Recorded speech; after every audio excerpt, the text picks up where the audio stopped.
our favorite director Tarun Bhaskar గారిని మాట్లాడవలసిందిగా request చేస్తున్నాం.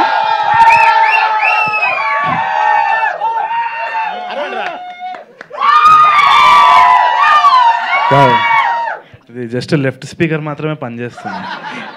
అరే మీరు అదే అర్థమైంది. ఉసికే ఉడికిద్దామన్నావన్నా కాదు, ఆమెను పొగిడినో నీకు ఇంట్లో అన్నం దొరకదు ఇవాళ. ఓకే, మైక్ ఆఫ్ అయింది. ఒక డైలాగ్ చెప్పన్నా, మా డైలాగ్ ఉసికే ఉసికే ఉడికిచ్చుడే. ఉసికే ఉడికిచ్చుడే. మన నోరు తిరుగుతలేదు నాకు తక్కువ. సాయంత్రం అయితే చెప్తా, పొద్దున లేచిన నాలుక మందంగా ఉంది. బోర్ కొడుతున్నారా మీరు? అక్కడి నుంచి వచ్చేసినారు కూడా ఇక్కడ. But thank you for having me. ఎవర్రా మీరు? ఈడు చిన్న మోతవారి, ఈయన ఫ్రెండ్. ఏజ్ అయిపోతుంది, అర్థమవుతుంది నాకు. అన్న నేను 28 అన్నావు. అదే ఇంతకుముందుకే డిస్కషన్ అవసరంగా హౌలాన్ లెక్క టీ షర్ట్ వేసుకొని క్యాప్ వేసుకొని నేను తయారు. బట్ అదే కంగ్రాచులేషన్స్, చాలా చాలా బాగుండే. అండ్ సార్ మీరు కూడా మనం అప్పుడప్పుడు కలుస్తూ ఉంటాం ఈవెంట్స్లోనే. నువ్వే ఏంద్రా ఏమవుతుంది ఇదంతా?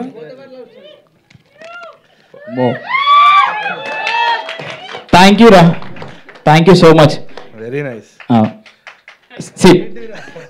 కూర్చోండి. ఇదేంద్రా ఇది? కూర్చోండి. ఈ స్కూల్ కాదు నాయన, టీచర్ కాదు నేను. కూర్చోండి.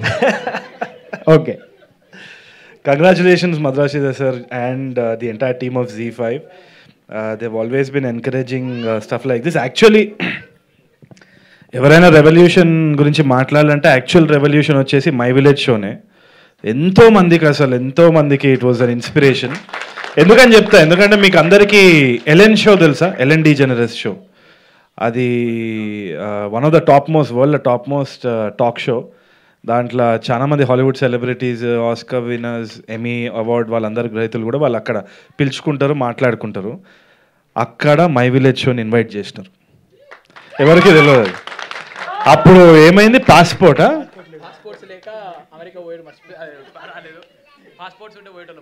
అంటే being local is being global అన్నదానికి అదే నిదర్శనం కదా. సో ఏ రోజైతే నేను అది విన్నానో నాకు ఎంత ఇన్స్పిరేషన్ వచ్చిందంటే, సమ్టైమ్స్ ఇట్ హ్యాపెన్స్ విదౌట్ మనం ఏదో ప్లాన్ చేసినందుకు కాదు. క్వైట్ ఆనెస్ట్లీ అది మోడెస్టీ కాదు, ఏది కాదు. మై విలేజ్ షో జరగడం కూడా it was right time right place అనుకుంటా. ఎందుకంటే పెళ్లి చూపులు చేసినప్పుడు కూడా మేజర్గా ఇట్లా చెయ్యాలి, ఇది అవ్వాలి అనేది ఏం లేకుంటే నాకు వచ్చిన భాష ఇదే. అండ్ విజయ్ దగ్గర కూడా మాట్లాడినప్పుడు విజయ్కి చాలా సహజంగా వచ్చేది ఇట్లా హైదరాబాదీ స్లాంగ్, తెలంగాణ స్లాంగ్ వస్తుండే. ఆ టైంలో మేము సింక్ సౌండ్ పెట్టినాం. సింక్ సౌండ్ పెట్టినప్పుడు డబ్బింగ్ అనే ఆస్కారం లేకుండే. We didn't want to dub again, మళ్ళీ ఖర్చు అవుతుంది అని చెప్పి ఆలోచన. సో మొత్తము ఆ పెళ్లి చూపులు చూపించినప్పుడు కూడా చాలా స్క్రీనింగ్స్ జరిగినాయి. Madhura Sridhar sir was also big part of that entire struggle. అవన్నీ అయినప్పుడు చాలామందికి అర్థం కాలేదు, ఇది ఏంది, ఇది చాలా వెరైటీగా ఉంది, ఇది అసలు సీరియల్ లాగా ఉంది, ఇది అర్థమవుతలేదు. చాలా కామెంట్స్ విన్నాము. ఇన్ఫ్యాక్ట్ నేను కూడా నమ్మకం నాకు పోయింది, ఇది ఏదో చెత్తగా తీసినారా బాబు, నాకు అర్థమవుతలేదు అని చెప్పేసి నేను ఐ టుక్ ఇట్ ఈజీ.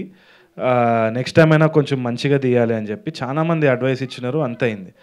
అయిపోయాక అనుకోకుండా ఇదే రామానాయుడు స్టూడియోలో ఇక్కడనే ఎన్నో ఇయర్స్ బ్యాక్ ఇక్కడ స్క్రీనింగ్ వేసిన తర్వాత ఎన్నో మాటలు విన్న తర్వాత విజయవాడలో అక్కడ major pulse of the theatrical thing కదా సార్, ఆల్మోస్ట్ అక్కడ స్క్రీనింగ్ వేసేటప్పుడు మాత్రం చాలా భయపడ్డా. ఎందుకంటే ఎట్లా రిసీవ్ చేసుకుంటారు, ఇదేమైనా ఇన్సల్ట్గా ఫీల్ అవుతారు. అదే టైంకి మనకి డివిజన్ కూడా అయింది. ఆల్దో పొలిటికలీ నాకు మా నాన్న కూడా పాలిటిక్స్లో ఉండే, అవన్నీ ఉండే, చాలా డిఫరెంట్ ఒపీనియన్స్ ఉన్నా కానీ నాకు డివిజన్ అనేది అర్థం కాలే, ఎందుకు చేస్తున్నామని కూడా ఇది ఉండే నాకు. సో ఇది ఏంది, నేను ఇప్పుడు దీన్ని ఒక తెలంగాణ యాస అన్నది ఇది అనవసరంగా వివాదం అవుతుందా, విజయవాడలో రిసీవ్ చేసుకుంటారా లేదా? It was a very politically tense time. ఆ టైంలో విజయవాడ పోవాలంటే కూడా ఒక భయం, ఎందుకంటే వాళ్ళకి అర్థం కూడా అవుతుందా అన్న జోన్లో ఉండే. అండ్ ఇక్కడ కూడా టాక్ ఏదో విధంగా ఉంది కదా అని స్క్రీనింగ్ వేసినప్పుడు విజయవాడ నేను వెళ్ళిన తర్వాత అక్కడ there was a Telugu university lecturer. I think forgot a name also, senior lady. ఆమె మొత్తం సినిమా చూసిన తర్వాత she hugged me and she cried. She said ఎంత బాగా తీసావు నాన్న, మనసుకి హద్దుపోయింది.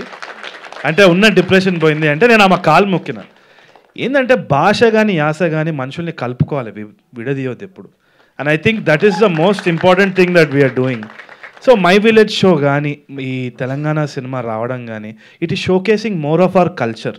ఎప్పుడు కానీ గ్రేడియంట్ ఉంటుంది కానీ లైన్ ఉండదు. మనం మన అండర్స్టాండింగ్ కోసం గీతలు గీస్తాం కానీ ఇట్స్ అ గ్రేడియంట్. చాలా బ్యూటిఫుల్గా ఫ్లో అవుతుంది లాంగ్వేజ్ కానీ కల్చర్ కానీ. సో ఇట్లాంటి సినిమాలు రావడంతో I think we're understanding more about our selfs, మన కల్చర్ కానీ. And I thank all these people for encouraging us. Right time right place, అంతకు తప్పితే ఏం చెప్పలేము. అండ్ బిగ్గెస్ట్ రెవల్యూషన్ పెళ్లి చూపుల కంటే మై విలేజ్ షోనే మనని గ్లోబల్ స్టేజ్లో తీసుకెళ్లే చిన్న యూట్యూబ్ థింగ్. మీరు ఇవాళ అన్నారు కదా మేము ఫోన్తో స్టార్ట్ చేసినాం ఇవాళ రెడ్ హీలియం అని. రెడ్ హీలియం లేదు, ఆరి అలెక్సా లేదు. మీ డిటర్మినేషన్ ఏదైతే ఉందో ఈ కెమెరాల కంటే చాలా మించిందని నేను నమ్ముతున్నాను. అండ్ అనిల్ అయితే ద ఎనర్జీ, ఆయన ఎంత గ్రౌండెడ్గా ఉంటాడు అండ్ ఆల్సో ఆయన ఏదైతే మనసు వైపు మాట్లాడతాడో డెఫినెట్లీ ఆ పర్సనాలిటీకి ఎట్టి పరిస్థితుల్లో ఒక అట్రాక్షన్ అనేది ఏర్పడుతుంది. గ్యారంటీగా I'm telling that heal shine much brighter అని నేను అనుకుంటున్నాను. And thank you for having me. ఇంతకంటే చెప్పేది ఏం లేదు. నన్ను కూడా ఒక చిన్న పార్ట్ చేసినందుకు ఐఎమ్ వెరీ హ్యాపీ. నెక్స్ట్ దాంట్లో నేను కూడా ఫ్రీగా వాయిస్ ఓవర్ ఇస్తా. దర్శిని ఊకే ఇంత పొగడకండి, ఏదో ఇది అసలు నాకు నచ్చలే. ఈ వాయిస్ కావాలన్నా తీసుకోండి, ఇస్తా నేను. దర్శన్ 3 సార్లు పేరు చెప్పుడేంది అసలు నాకు అర్థమవుతుంది. ఇప్పుడే విశ్వాకి కూడా ఫోన్ చేస్తా, వాడు వాయిస్ ఇస్తాడేమో ఒకసారి. ఇప్పుడే కంగ్రాట్స్ చెప్తాడు విశ్వాకి కూడా ఒకసారి. నేను చెప్పిన మనోనికి విశ్వాకి ఇగో అనిల్ మన my village show the series నువ్వు అట నెక్స్ట్ దానికి ఫ్రీగా వాయిస్ ఓవర్ అట్టిస్తావా ట్రైలర్? నేను అనిల్కి మొన్న చెప్పిన, నేను ఏమన్నావు? హీరో ఛాన్స్ ఇస్తే చెప్పని చెప్పిన. అట్లా ఇగో బెదిరించుడే. సరే ఆల్ ద బెస్ట్ అని చెప్పు. ఆల్ ద బెస్ట్ అనిల్ అన్న. థ్యాంక్ యూ అన్న, థ్యాంక్ యూ సో మచ్. సాయంత్రం ఏమైనా ట్వీట్ ఎత్తున్నావుగా సాయంత్రం. నేను ఇచ్చిన పాస్వర్డ్ ఇచ్చేసాను ట్విట్టర్ తో నీకు. ఓకే సరే చేస్తా. సో అట్లుంటుంది. We're all one big family and I hope it always is like this. Thank you so much and thank you. Thank you Tarun. అయిపోయింది వాళ్ళ నాన్న హీరో అవుతుండని చెప్పి ఆయన నేను కూడా మీకు పెద్ద ఫ్యాన్. మీరు చాలా అందంగా ఉన్నారు, చాలా బాగా చేస్తున్నారు. దీని తర్వాత నా లైఫ్ లో ఏమవుతుందో నాకు తెలియదు కానీ పొగుడుతుంది. It means a lot. Thank you so much. Yes, ఇవాళ తరుణ్ గారిని కలవడానికి one of the favourite and trending memer Akhil is here. Okay, so వచ్చి స్టేజ్ మీదకి మీరు హ్యాపీగా కలవచ్చు. ఆ రోజు ఈ నగరానికి ఏమైంది 2.0 అప్పుడు మీరు కలవలేకపోయినారు. And the stage is all yours. హ్యాపీగా ఒక ఫోటో తీసుకొని 2 మాటలు మాట్లాడి వెళ్ళిపోవచ్చు. కలుస్తూనే ఉంటాయి కొత్త ఇంతవరకు చెప్పు. షూ గుంజుకుంటాడు ఇట్లా అని చేసి. ఏదో నా ఆడిషన్ రమ్మన్నా రాలే అంతా నీ అలా అంటే నేను కూడా షూట్లో బిజీ ఉన్నా అన్న కొంచెం. బట్ సారీ రే, ఏంది కండక్టర్ లెక్క పైసలు పెట్టుకొని దొరుకుతావా? క్యారీ చేస్తున్నా. ENA2లో కొంచెం ఏదో కొంచెం పైసలు ఇస్తారు, పూకడిగా చేసుకుంటావు అన్ని. మేము నీకు తెలియదు. ENA2 అన్న మనకి ENA అంటే ఇయ్యా అన్నట్టు. ENA2 రిపీట్ హై బడ్జెట్ ఎట్లుండాలి, మొత్తం ఇచ్చి పడేయాలి. పైసలు కూడా చూడు ఎట్లా బ్యాగ్ క్యారీ చేస్తున్నాను. సరే, సో నెక్స్ట్ కాస్ట్యూమ్స్ అవన్నీ కొనుక్కోవాలి, నెక్స్ట్ షూట్కి, తర్వాత యాక్టర్ అయిపోవాలి, తర్వాత పొలిటీషియన్ అయిపోవాలి, సీఎం అయిపోయింది. అమ్మో నాయన, ఫ్యూచర్ ప్లానింగ్ ఉందన్న నాకు కూడా. కొంచెం చూడండి మంచి క్యారెక్టర్, మంచి క్యారెక్టరే చూస్తా. But thank you. నా ఎందుకు వచ్చిందంటే పని చేస్తున్నావా లేదా రా, నువ్వు అనవసరంగా ఈవెంట్లోకి వస్తున్నావు అని అడగనీకి వచ్చిండు అంతే. But thank you so much అన్న. అంటే ఆ రోజు ENA2 అనౌన్స్మెంట్లో నాకు యాక్టింగ్ రోల్ ఇస్తా అని అనౌన్స్మెంట్ చేసావు, సెకండ్ అనౌన్స్మెంట్ లాగా. Very big thing for me. నువ్వు ఆడిషన్ మంచిగా చేస్తే. థ్యాంక్ యూ అన్న, అది కూడా రాసుకోండి. And all the best to team, movie team. Big success to you. నీ ఆల్ ద బెస్ట్ ఎవరు అడగలే అన్న. యాక్టర్ అన్న, ఎంకరేజ్ చేయి. Thank you so much. And ఒక్క గ్రూప్ పిక్చర్ మీమర్స్తో. సో అందరూ కూడా ఒక్కసారి వచ్చేస్తే, ఒక్క నిమిషం, ఒక్క టీమ్ గ్రూప్ పిక్చర్ మరొకసారి. కొంతమంది ఫోటోగ్రాఫర్స్ ఇప్పుడు వచ్చారు కాబట్టి మా తరుణ్ గారికి